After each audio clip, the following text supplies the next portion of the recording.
If you're going to go, maybe you could bring me something back. No, not cigars, no rum, no plantains. How about her?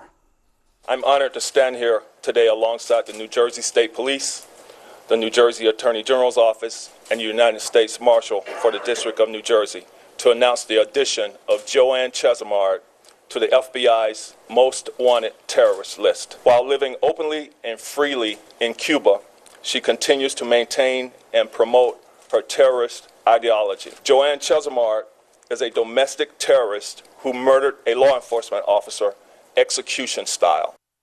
Chesimard executed State Trooper Werner Forster, then was granted asylum in Cuba. But she's just one of 80-plus American fugitives in Cuba. Murderers, hijackers, cop killers, including the scum who killed State Trooper Robert Rosenblum.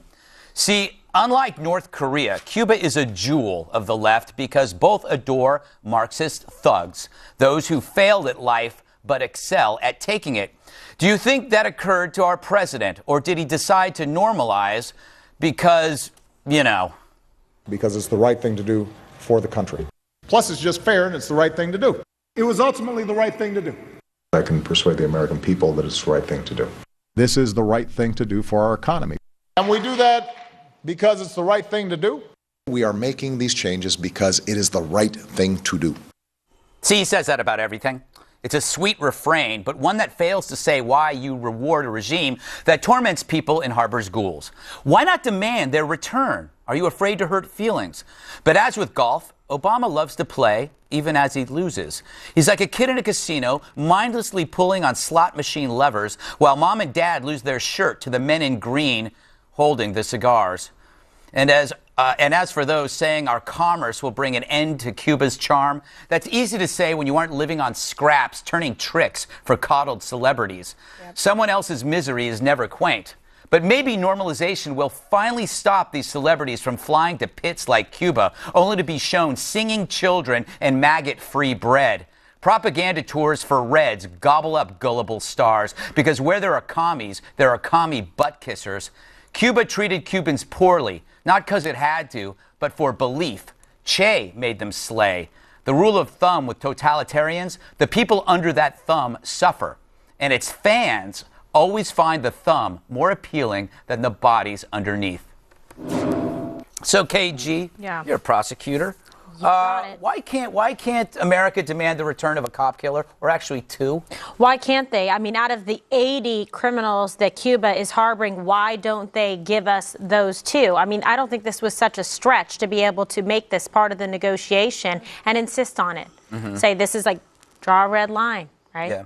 We want these two back. I mean, certainly on the FBI most wanted list, this woman, Joanne Chesimard, why don't we have her back right now? Perhaps it's not too late. It can be, I think, utilized in the further ongoing negotiations with Cuba to say if you want to increase diplomatic relations, you want us to reduce these restrictions further, this is what we're going to insist on. And I think it's a good bargain and one that they should observe, especially now that you even have the Pope getting involved. The Pope was helpful, perhaps some say instrumental, in negotiating the release of Alan Gross. Hopefully he can ask for this too, because these crimes should not go unprosecuted.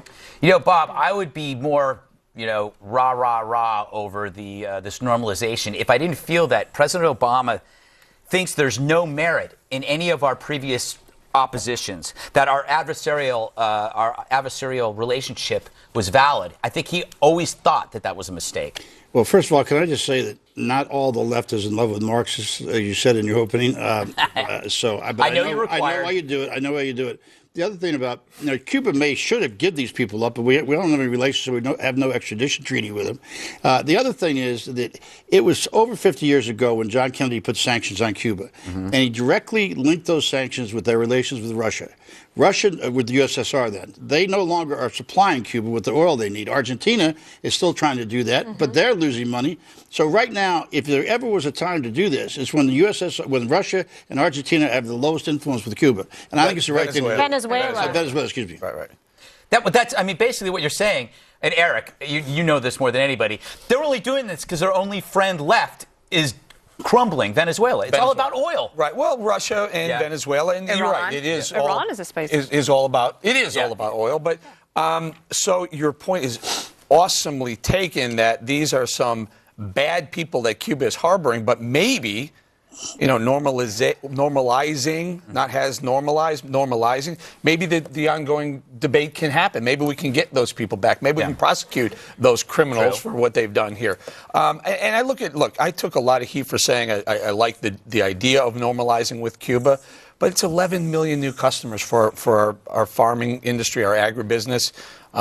It's $358 million right now that they buy from us. It could be $3.5 billion easily. It could easily multiply by a tenfold. And we talked a little bit on Twitter on email, I think, last night, Greg, about, so what if there's a McDonald's there? So what if there's a KFC there? A lot of people are saying, oh, don't ruin Havana with KFC and McDonald's. But you know what? That'll help Cubans. Yeah, exactly. They'll have jobs. Yeah. What about you, Dana? I was surprised that the Washington Post editorial board slammed the president over this. He called this an undeserved bailout. Yes, I wrote that down too. Well, good for you. Bailout. You get a star. Well, Jackson Deal and Fred Hyatt of the Washington Post editorial board, I think, are some of the strongest freedom fighters that we have in commentary today. So I wasn't that surprised with them. There are lots of mixed feelings about this. I am concerned with the economic argument by saying that it's going to help Americans. Because what we really should be worried about is, are you going to help the Cubans? So if there is a McDonald's that opens up, let's say in the next 10 years, I hope that those people that end up working there get paid with dollars that tourists use rather than getting paid with pesos, which is what happens now. If you go to a hotel in Cuba right now, you would pay in dollars. They're all owned by the state. The state takes that money and they pay the workers in pesos, which are almost worthless. Right. So I think if we see any normalization in the future, that should be a precondition. And I think that Marco Rubio, the senator from Florida, with his powerful position on the Foreign Relations Committee, will be able to help make that happen. The reforms will be very late in coming if we don't press on it. So I think that's why the Washington Post said that the president didn't do a very good job of getting a good deal here. Can I say, Dana makes a great point, because we have incredible leverage and influence, especially with the way that we can really impact Cuba and the economy and some of the things Erica has touched on. We should use that leverage. We shouldn't be afraid to utilize it and put it on the table and demand that some of these changes come about, because then it's not just about dollars for the U.S., but it's about making a meaningful impact and standing for something. There should be preconditions. We can't just turn a blind eye for it and take the cash. Well, we have a larger, more global responsibility. Can I make a point about the Washington Post? It has been very strong on the Cuban sanctions, going back to Ben Bradley and his relationship with Kennedy. One. Two, we have other countries, we have diplomatic relations that are harboring United States fugitives. Now, we don't close embassies down. In Russia, we don't do it in Saudi Arabia. They keep people who are broken the United States law. So, I mean, you can't have a double standard here. I love Besides Snowden, though? I don't know. Yes, exactly. But also, that one of the favorite responses to somebody who would support President Obama's actions yesterday is that, well, there's hypocrisy in our policy, right? There's hypocrisy that we would have relations with China or Vietnam, but not with Cuba. Why don't we change that? But last week, when we were talking about the hypocrisy of being against enhanced interrogation techniques, but being willing to do drones, which kill people to smithereens, you couldn't talk about hypocrisy last week. But now, all of a sudden, we can talk about hypocrisy. Well, it's apples and oranges, though. I mean, look, you're talking here about... Yes, it is. Well, hypocrisy is hypocrisy. Well, okay. If you want to put it under a rubric, fine. But apples and apples. There is... the fact of the matter is we do have countries we have relationships with that are terrible human rights violators and have United States... China, but I'm on the top. It is the top. It is the top. But we still have... Why then hasn't... on the last two trips, it has been reported by the White House press corps that President Obama has not brought up human rights violations with China in the last two meetings. Why is that? It's a terrible mistake on his part. I cannot believe he wouldn't. I mean, every president I know that went to China has raised human rights. What does he have to lose by bringing that up? I have no idea. You've got Be on the record. Well, remember his other refrain, this is not who we are anymore. So can I add a little human rights benefit to this deal? Yes. That will happen without any force. Without any forced, we need to demand this, or we should be making sure that they get dollars instead of pesos. When you open up the way that the president has offered, you open up the banking system as well. Right now, you can't trade with Cuba. You can't say, we'll trade you dollars for pesos. It's off limits. You can't do that. As you allow that to happen, you can put a U.S. bank in Cuba. That'll immediately make the Cuban peso multiples stronger. That'll help the Cuban people immediately. Almost the exact opposite of what's going on in Russia. The Russian ruble is getting destroyed. It's really putting pressure on the Russian people. If you open up banking with Cuba, boy, you're going to just any Cuban that has a peso in their pocket will immediately have more pesos and more ability to buy stuff in Cuba. That's true. But we got to get something out of this country, or else they kind of win. Can we go to a montage of both sides, mixed feelings from everybody? Fun. Okay. Okay. Is that all right, KG? Yeah. Okay. A little more taste of, free market and free ideas will, I think, encourage more demand for change from the Cuban people. This is a president who wants to leave his mark by, quote unquote, improving relations with the worst regimes on earth, and that's what he wants to do. But I think having diplomatic relations as we have had with the Soviet Union, with Vietnam, and so many other places, we can produce positive change. Why do we sell Iran a nuclear bomb? Yes, I'm joking, but I'm trying to illustrate a point by using excessive exaggeration. I love it. What are you talking about? You weren't even listening. I was laughing at Rush because Rush is like, why don't we sell Iran a nuclear bomb? He's like, I'm making a point by using exaggeration, of course, because there's somebody out there that's going to criticize and say, can you believe Rush just said this? Yeah, somebody actually, joke within a joke. When I said arrest the Sony filmmakers, people actually thought I meant that. I was being ironic about Benghazi. The fact that Charles Crowder was one of the smartest people I know would suggest that this is the worst human rights violation when you talk about North Korea.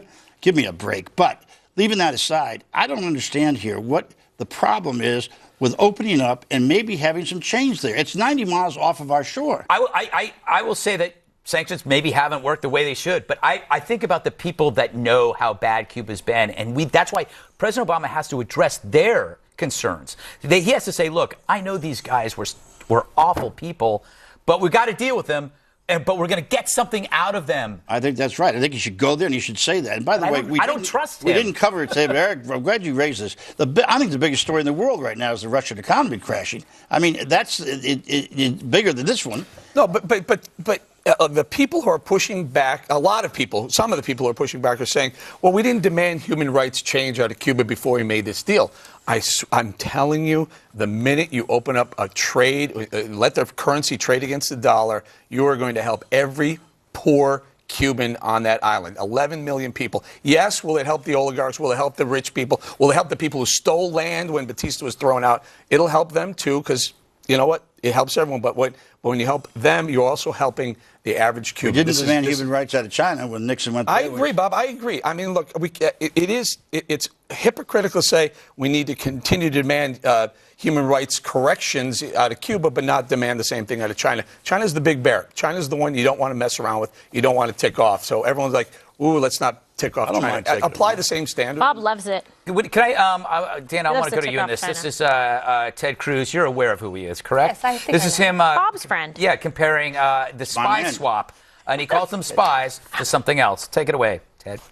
He's also doing something reminiscent of the Bo Bergdahl deal, where for Sergeant